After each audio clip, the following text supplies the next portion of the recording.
What's happening, guys? Welcome to BFR Tuesday. Today is unbelievably May 25th, 2021. And I got a special treat for you today. I've got the CEO of SmartTools and the originator of Smart Cuffs, Nick Colosi, is going to be joining me today. And we're going to just kind of chat about the process of what's been going on the last 4 or 5 years with BFR, with the Smart Cuffs, which has now entered into the 3rd generation. If you have any questions, which is usually how I start these sessions, just type it into the message in the chat. So I'm going to just say hello from Dallas, rainy, dreary Dallas, Texas. What's up, Nick Colosi? What's going on? What's happening? Just living the dream out here. It's freezing and cold and rainy when it's supposed to be hot and humid and muggy. So I don't know what's happening. In Texas? In Texas, Dallas, Texas. Yeah, I don't know what's going on. It's like a, I don't know what's going on. Cold though. What's that? What's considered cold? Oh, that's a good point. Coming from somebody in Ohio, it's probably 80 degrees. Oh, God. Yeah, it's like 85 here today, and I'm dying. Like, it is really hot. Yeah. Well, we get the humidity, too. Well, you guys do, too. Absolutely, we do. Not as bad as South Texas, but we get it pretty bad. Yeah. All right. So, well, thanks for joining me today. I'm going to first take any questions from anybody before we kind of dive in. So if anybody has any questions that they would like answered around BFR, it's usually how I start these Tuesdays. And of course, we will repost this on my YouTube channel. Probably takes me a couple days to get that uploaded and transcribed and all that stuff. So if you have any questions, just go into the chat section and ask me that question. And I'll answer those. Thomas. Hello, Thomas. What do I lose by not being able to get to the next exercise within 1 minute? You're not going to lose a ton. What you're trying to do is when I use the cuff on my limb, remember, we're inflating it to a point where we're no longer getting any venous return past that, and we're getting limited arterial flow in. When we're exercising, metabolites are building up distal, meaning below the cuff. When we release the pressure, those metabolites can kind of escape and get into the body. And what we're trying to do is get an accumulation effect of fatigue peripherally, meaning in the limb. So as long as it's not like 10 minutes, you'll have a little diminishing return. It is better to try to fatigue it, pre-fatigue it as much as you can. But don't worry about it if it's not exactly 60 seconds. Other thing too is that you don't have to just take a 30-second rest. It's what I recommend. But if you can take up to a minute rest in between those sets. So if I do 30 reps on my first set, and then I take a little 30-second rest, you can take up to a minute there if it's fatiguing you so much that you can't get that other 15 reps on the next set. So not losing a ton, but you do want to progress as fast as you can to the next exercise. Yeah, for sure. Yeah, it takes a little time. So what you're going to do is you're going to deflate one cuff, deflate the other cuff, and then reinflate left and right. And by the time you get those reinflated, you'll be ready to go. You're just really trying to reduce the pressure and allow blood flow back into the limb. Hopefully that helps.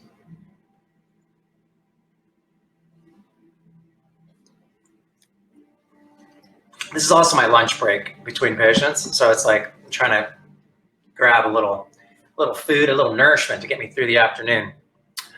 All right, if we don't have any other questions, I really want to thank Dr. Colosi. We forget that, yes, he went to school and took on lots of debt, just like the rest of us, to get the title. So, but you know, what's interesting is, what year did you graduate? 2013. So, okay. So 2013. 8 years ago, yeah. So I don't think a lot of people know. How did you, just kind of talk to us a little bit of how did you get into developing and starting to develop health and fitness tools Sure. During school, like what happened? Yeah. So my undergrad is actually in exercise phys. So I always, had an interest in human physiology, exercise, and things like that, and biology and all that. So that's what I really enjoyed. So when I went to chiropractic school, I really wanted to help people and this and that, just like everybody else does when they go to chiropractic school. They want to help, elderly, athletes, or whatever. I really wanted to get into sport and athletes and things like that. So it started my third year of chiropractic school. I was introduced to Graston tools, and they're super expensive, $2,000, hunk of metal basically. And I loved them. I got really good results with them. I had a golfer's elbow. So that was really painful, and I couldn't work out. I couldn't really do anything that I enjoyed doing from a fitness standpoint. So I kind of made my own. My family's been in the steel business since the 70s. So we're like, hey, let's make some tools. So that's kind of that's how that all started. That was in 2014 is when we initially launched the company, incorporated rather. And then I was kind of doing that and practicing at the same time. I was kind of treading water in both, not really doing anything. So, so in 2015, I just went full on in with SmartTools. And then we got rocking and rolling in 2016 with education. Late 2017, early 2018 is when Ed introduced me to blood flow restriction training. And I was like, okay, let me try it out. I think there was only one product on the market that was inflatable at that point. And I loved it. It was great. I was like, this product, it was like a couple $100, but I was like, this needs a lot of work. Like, this was nothing more than a blood pressure cuff with a very primitive air valve on it. I was like, there has to be a better way to do this. At that time, the hand pump was actually connected to it the entire time, so you had to put the hand pump in your pocket. Oh, wow. Yeah, it was kind of a joke. So I hated that, but it was a good workout. So I was like, okay, let's see what we can do. And then another product came out where you can detach it, detachable air valve, but the bladder system was really poor. So we decided to jump in with this. I saw that it could help a lot of people. The research was solid on it then. I mean, it's even more so now. But I mean, how much research was back then in 2018, 3 years ago? I remember 1,000 or something. I got turned on to BFR when my buddy Skylar Richards, who was at FC Dallas at the time, the MLS soccer team here in Dallas, and he's like, I know you're this geeky guy that loves the science and stuff. You should check out this BFR. And when I looked, I think that there was something like 820 studies looking at safety, looking at efficacy, looking at validity. Really at that time, looking at how to use it, how to use it safely, and making sure that we weren't doing things that were harmful. Yeah. And now we're way over 1,000, in our level 1 and level 2 class and courses. I would say we have, it's not just BFR because we have to extrapolate from regular physiology as well and strength and conditioning. So there's well over 1,100 studies that are kind of involved in what kind of comes into when we say like we recommend doing 30, 15, 15, 15 reps. Like there's a lot behind that. And it's kind of but there's a lot of studies, just as not to go off on too much of a tangent. There's a lot of studies, like a lot. And back then it was a lot of studies. And that's what got me so like, just, whoa, like this is crazy. Because I had done work for companies like TRX, and I had done work with instrument assisted, and I had done work with taping companies and other companies. And really what you had to do was you had to kind of make the research fit around your product, because those products weren't really pushing out research. And so when I discovered BFR, I was like, whoa, there's all this research already done. It's already validating its use and safety. This is amazing. Like, and then starting to use it in the clinic with my patients and getting results that were 2, 3, 4 times faster is really what kind of pushed me, over the edge. But Yeah, I mean, there was nothing on ISTM. I remember there's very little anything decent studies on it. So yeah, when we saw BFR, we saw a really good opportunity to help a lot of people. So we dove headfirst into it. The Gen 1 in 2018, I think, lasted all of 3 months. Yeah, that was a big fail. It was not great. And No. we quickly recognized that. And we got to start on Gen 2. You know, the Gen 2 was really, we kind of took the next step in the fact that we were able to measure limb occlusion pressure. The Gen 1 could not measure limb occlusion pressure and do personalized pressures for a given limb. So the Gen 2 really gave us the ability to do that in an affordable way, because at the time, I mean, the option was a $6,000 unit that most people couldn't afford. So we were just like, yeah, this is $1,500 for what, 10 cuffs, a hand pump, and a Doppler. I mean, it's a pretty good deal. Yeah. Doing what you can do. You know, obviously there's drawbacks. It can be difficult to use a handheld Doppler. It's very time consuming at times if you're not trained on it. Consistency was a big problem. People that took our courses can use it pretty much no problem, but clinics, not all they got trained. They may have taken BFR training from another company or a different source, and they weren't getting consistent results because their people weren't trained. And there's 38,000 PT clinics in the U.S. and 200,000 PTs, so we were only able to train so much. So that's what really set the Gen 3 in motion. About 2 years ago, I think we started. Yeah, end of 2018, beginning of 2019 is when we really started to put pen to paper in regards to the Gen 3 design and engineering, which, I mean, it was launching a product mid-pandemic was no easy task, especially since this is our first electronic device.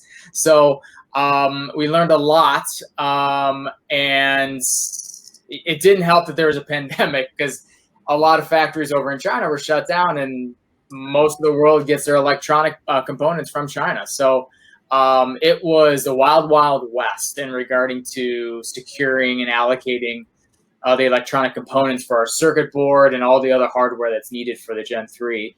I mean, there's about 90 components on the board alone. So you would have to source all those plus, you know, all the other parts. So it was, you know, and then getting, you know, making sure our calibration was right and making sure we can get that validated and make sure it's accurate and all these things. It was a lot of work. So, you know, I went through 2 different engineering teams. So finally settled on a very good, very reliable engineering team that's behind me, that's helping me out through the process. And they're just doing a wonderful job. And I can't, I'm really happy with the way the product is where it is now. You know, we've shipped out, gosh, we're coming up on 2,000 orders. You know, so it's really, really happy about that. And people are really enjoying them. So it's both from the consumer side and the clinical. A lot of clinicians are telling their patients, hey, go buy this. Here's a discount code. Go buy it from them and use it at home for your at-home rehab.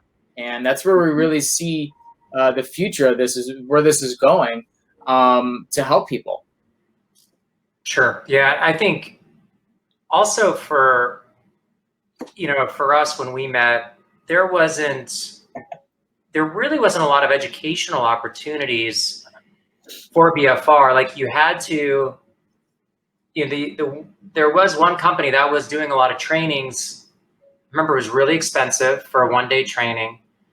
You had to be a clinician. You couldn't be a strength coach. You couldn't be a consumer to purchase the cuffs. It was very limiting on who they would allow to take the trainings and stuff. And I remember you and I being in Australia talking about this, being like, that's not right. If the product is truly safe,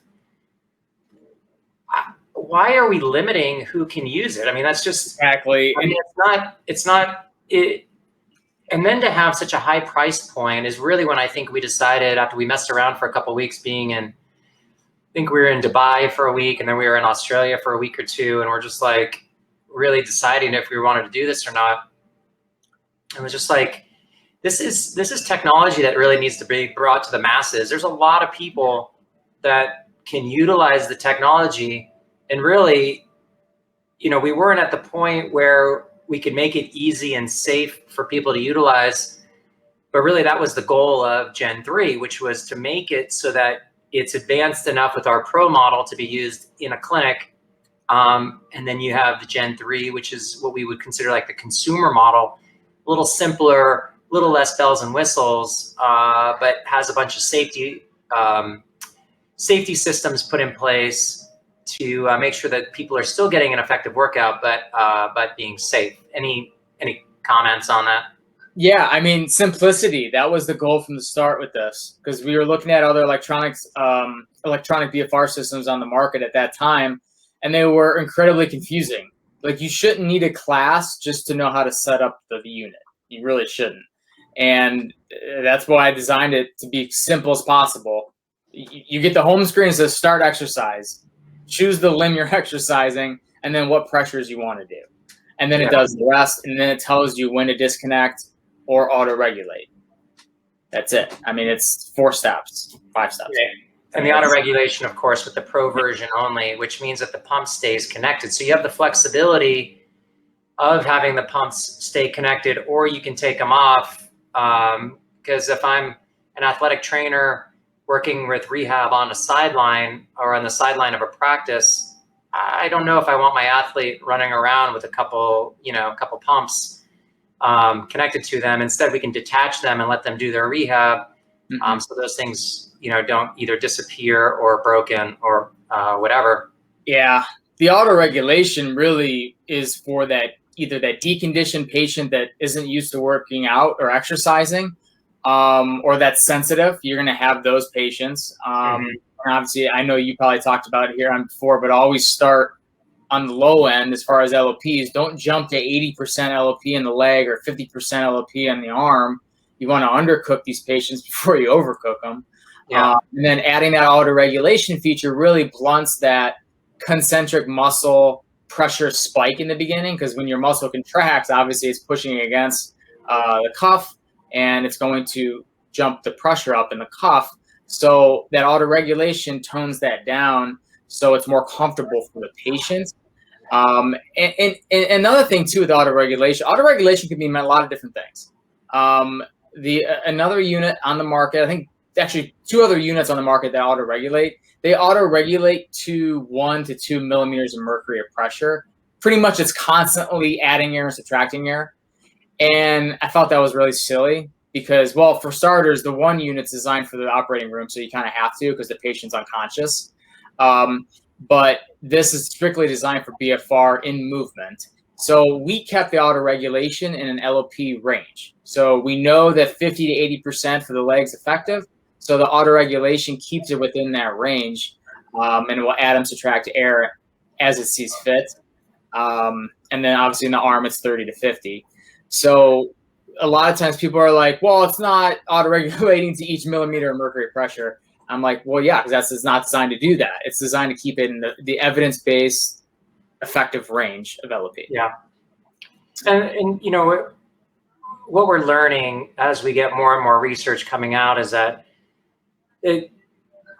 higher pressures are not necessarily, better. It's keeping it within the range. It's getting the tissue tired or fatigued.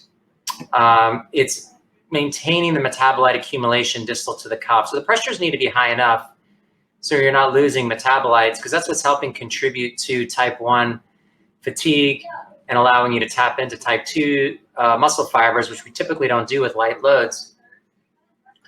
And there's a lot of things going on that we don't even know about yet. Like we don't exactly know the mechanisms. More than likely, it's a combination of multiple mechanisms that are really contributing to the early adaptation that we see.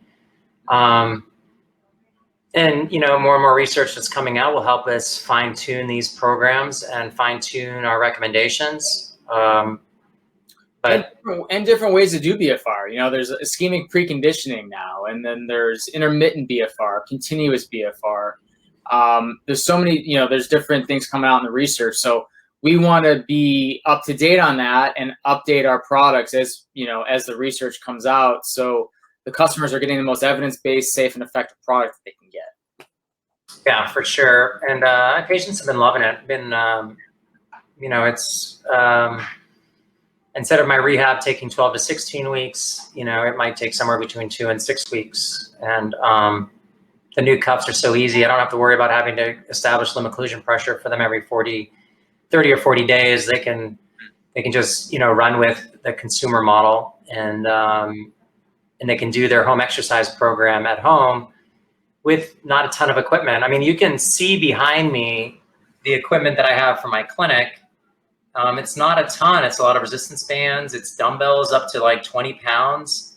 And that's really all I need. I don't need a ton with BFR. Whereas, when I didn't have BFR, it was like, I really felt like I needed much more weight and much more space. But I can get you pretty tired and pretty worn out pretty quickly. I'm using BFR with very, very light loads. TRX suspension trainer and like max 10-pound dumbbell. Yeah, I mean, it's really what you need. Yeah. Yeah. Talk a little bit about your thought process around the difference in the cuffs themselves. We've talked a lot about the pump. Yeah. You also made what I feel like is a lot of nice upgrades to the cuffs themselves. You want to talk about that a little bit? Yeah. One big upgrade that we did, and you probably will notice it on the website, is we put a rubber shroud over top of the air valve that's on the cuff. Yeah, Ed, you have one? Actually, I had a bunch in my office. I don't know where the hell they went. Yeah, so yeah, that. So little cover. Yeah, so that cover, what we were finding is that you're supposed to lubricate that O-ring on there. There's a black O-ring on the valve, and that's made of rubber, and that will dry out over time, especially if you're washing it, hand washing in soap and water, or you're just cleaning it a lot. It will dry out. So, add a little Vaseline to that O-ring, and then you're good to go for 2 or 3 months. Just every quarter do that. But people weren't doing it. So it was having a tough time connecting to the hose. So what people were doing is they were just jamming that in there, and it was lifting it. And in the process, it would basically rip the valve out. It would break the seal on the valve to the cuff and cause leaks.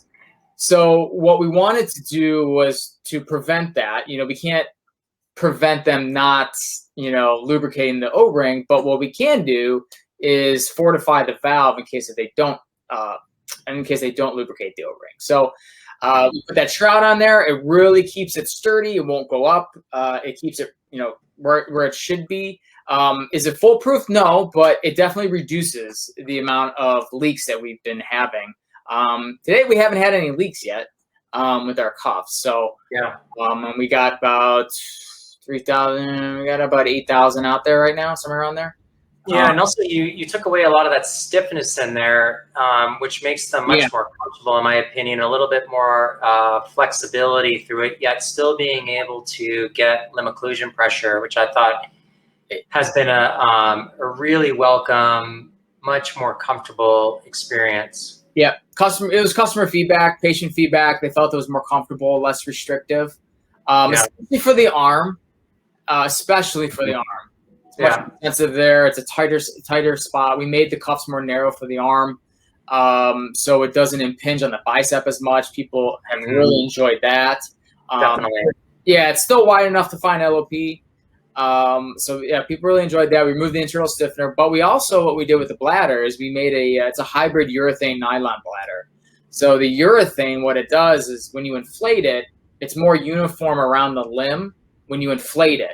Because if it's nylon or like a regular blood pressure cuff that you see at like the drugstore or whatever, it inflates and there will be like little divots. So it'll be like triangles, basically. It inflates as a triangle. So this kind of reduces that in a way. It really helps from the comfort level, but also from a uniformity of pressure. Yeah, because you want pressure to be kind of equally distributed along the width of the cuff as much as possible, because we don't want it to be directly over a small area. Just if we think back to our physics, smaller surface area with higher pressures mean there's going to be more pressure directly underneath that smaller surface area. And of course, we're always concerned, about limiting any chance of, nerve damage or muscle damage underneath the cuff or vascular damage. And so we've always been big believers on using wider cuffs. And the definition of a wide cuff is something 5 centimeters or larger versus using a more narrow cuff. One, because they're more comfortable. Number two is because in order to achieve limb occlusion pressure, you need less pressure. And we just feel like that they're safer and more comfortable. And so, but I think that reducing that small size cuff for the arm has been a really welcome surprise. And also going from 5 cuffs to just 3 sizes, I think has been really nice. Yeah, I mean, you can see mine are hanging up here. And when I had, 10 cuffs hanging up there, it was like kind of a lot. They were falling all over the place. But, 6 seems to be much more reasonable from a space standpoint. Sizes, people are like, I never use the 5 or I never use the 1. I'm always using the 2, 3s, and 4s. Yeah. So I was just like, okay, yeah, maybe we should consolidate it and make hybrids. So, yeah, I mean, if you use the 2 before, you'll use a 1. You'll use a small. If you use a 1 before, you'd use a small now. Use a 3, that's a medium, and then 4 and 5 is a large. So, right. The large will still fit the big guys. Your big athletes, if you guys train any, and then the small will still fit your smallest patients. So. Yeah, just more convenient having less is more a lot of times. Yeah, totally. Totally. The other thing I wanted to mention, I wanted to ask you about, I thought people would be interested, where do you feel like the limitations are right now with the product? Like what's next? Yeah, I mean, even new products have limitations, right? So anytime every product has limitations. Apple's making probably an iPhone right now, and they're like, yeah, we can't do that now, but maybe next year, right? So It's always going to be what's next. How can we improve? What's the customer feedback? That's the number one thing. Customer feedback is the best because I don't have to write a survey. They're giving me their honest opinion, and it's like unsolicited. They're just telling me, hey, this is how I wanted to use it, and that's the best. So I feel the next progression should be an app-based product that has all the videos on there, has more instruction, more guidance. You can be more flexible with continuous and intermittent BFR and do all these other things. So that is kind of what we feel would be the next step. When that is, I'm not sure. We're real focused right now on the Gen 3, but yeah, the Gen 4 definitely is coming. It's just a matter of when. It's not a matter of if, it's a matter of when. Yeah, but I mean, I think what we should say is we just got Gen 3 out, and so yeah, exactly. it's going to be probably a couple of years before the next one comes out. Developing products is not an overnight thing. This is 2 years in the making to get where we are now, the Gen 3. So we just always have to look 2 steps ahead. But yeah, I mean, the Gen 3. It solves a lot of problems of the current products that are out on the market, and to include it. So it solves problems, makes things easier for people, and that's pretty much what we want out of our electronics. We want our life easier, not harder, or less complicated. I mean, there's one product out there from France. It is like $8,000, and it was like takes 10 minutes to set up, calibrate. Set up. It's crazy. It's large. It's pretty large too, right? Yeah, it's about the size of like a backpack, duffel bag. Ours is, we wanted to make something that's portable, lithium-ion battery. You can take it on the field, you can take it on to the hotel room, or wherever. You shouldn't have to be limited to where the next electrical outlet is. Right, and let's be honest, like that's also an $8,000 unit. The other one that does auto regulation is a $6,000 for a single cuff unit. Sure. The same thing we did with instrument assisted soft tissue with the tools, the same thing we've done with the FR up to this point is we've tried to keep it affordable so anybody can utilize the technology, and it's not limited to professional teams and unlimited budget, universities and things. And so being able to keep it affordable, small, detachable has limitations. Like we need some technology to catch up with the battery. Like, it's not like you have this unlimited battery that you can just, there's manufacturing limitations with our current technology, and over time that will get better, of course.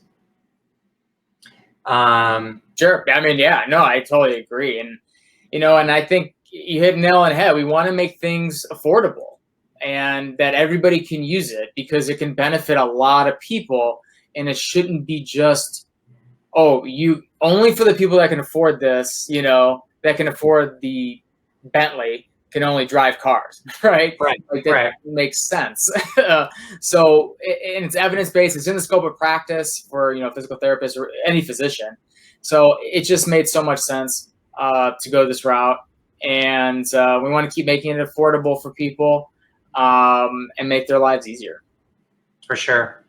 And I think the other cool thing that I really like is how you made the firmware updates being able to be done Wi-Fi, so that way we can make these small changes over time. People don't have to send the unit back in, or you don't have to send out a USB stick.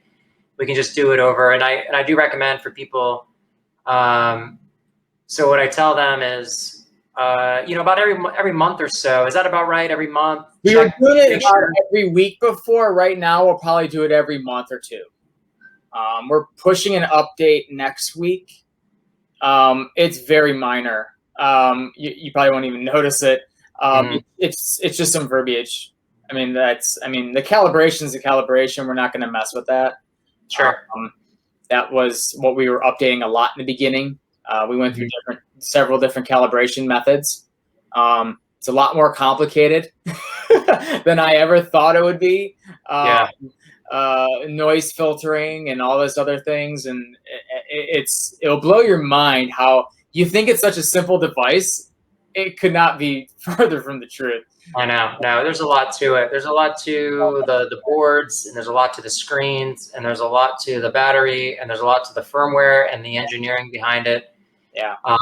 I think you blew it out of the water. I mean, I think that this has exceeded my expectation. I think it's exceeding everybody else's expectation. Is well worth the wait of all the problems that we had over the last year. So I just want to congratulate you and just say, like, there's been no other company out there that has made 3 upgrades in the last 5 years. Like, you're always looking to try to make it a better product, more affordable, better user-friendly. I'm trying to develop better education that uses the research, is not too jargony, that people can easily understand, that makes sense, yet you don't have to be a PhD in order to understand it and read it. You can utilize it at home safely and effectively. So we'll continue to keep doing all those things. Of course, we love getting feedback, and it doesn't mean that we can apply everything back to every recommendation, because there's limitations upon limitations just in the back end that we don't even share. But we try to do our best, and we kind of write it down, and we look for changes for the next gen, which probably be in a couple of years, I'm guessing. Yeah, if our product is the same on the website after 3 years, then I failed. I mean, as simple as that. I mean, short of us coming out with a different product, but you know what I mean. I mean, there's only so much you can do with ISDN tools. It's steel. But as far as electronics go, if it's not updated every 2-3 years, then I failed. So we're going to keep updating, keep getting customer feedback, patient feedback. We're not just, we're very popular. Sure. Athletes love us, professional athletes. It's not just, they don't want to use the expensive unit because it just doesn't fit their needs. It was just, they were using it because that's what all is available to them. Sure. No other option. LeBron's been using our cuff religiously for the past 6 months. Oh, name dropping already. Oh, I think he's gone. I'm kidding. I'm kidding. I'm just kidding. I mean, no, I hate him because I'm from Cleveland and he left us, but he did win us a championship, so I can't hate him too much. No. And he does a lot of good. He does a lot of good around the community and stuff too. He does. Yeah, he does. All right. Well, I'm out of time. I got to go to lunch. Thank you so much for joining us. I think it was cool to just get a little bit of background about the new product. I've been trying to put out a lot of information recently about the new product and how to utilize it. We have a lot of new live classes coming. I will be having a live but virtual, so I'll be teaching from the computer, level 1 in June, and our level 2 course, which is really for performance-based BFR, meaning you're not doing rehab, it's not the basic, simple setup and use. It's more advanced type training. That's going to be in July, Tuesdays and Thursdays. I think I've decided like 7 p.m. to 8:30, but like 6 days. So we're going to cut it short. I got lots of people saying, like, don't do a big 8-hour day. Do it in little pieces. If I can't make it, I can go back to the video recording and watch what I missed. So we'll be releasing more and more education so that people can utilize it safely and effectively. And then, of course, I just got my book to the editor. So Dr. LeCara's approach to BFR will be coming out, it looks like, by July 1st. Hopefully, we'll be starting to put out some pre-orders for that book, probably in the next week or so. I'm posting everything on bfruniversity.com. So, Dr. Colosi, Nicholas, thanks so much. Appreciate it. Yeah, we're doing live courses every day, so keep checking the website for those live courses. Awesome. Sounds good. We'll talk to you soon. Awesome, guys. Take care. Thank you. Bye. All right. Thanks you guys so much for joining me on BFR Tuesday. If you haven't done so yet, please go to bfruniversity.com and you can register for my bi-weekly newsletter. You can go to my YouTube channel and subscribe. And I post stuff as much as I can in between patients about BFR programming and education. And there's links all over the place for live training, virtual training. We keep the cost very, very affordable. I think I got the question from Thomas, is the cost. I think the level 1 is, I think we have it, that level 1 virtual is right around $300 for all the sessions. If you're a physical therapist or chiropractor or strength coach, you can get continuing education with those. But everybody's welcome. So we're all inclusive. So thanks so much. I will talk to you guys next week. And this will be getting turned into a podcast, which will be under BFR University, under iTunes, and I'm hoping Spotify and Google Play. We haven't released any yet, but they'll be coming very shortly. So thank you so much for joining, and I will see you next week. I'm not sure what I'm going to talk about. That's not good podcasting, but I will figure it out. Thanks so much. We'll talk to you soon.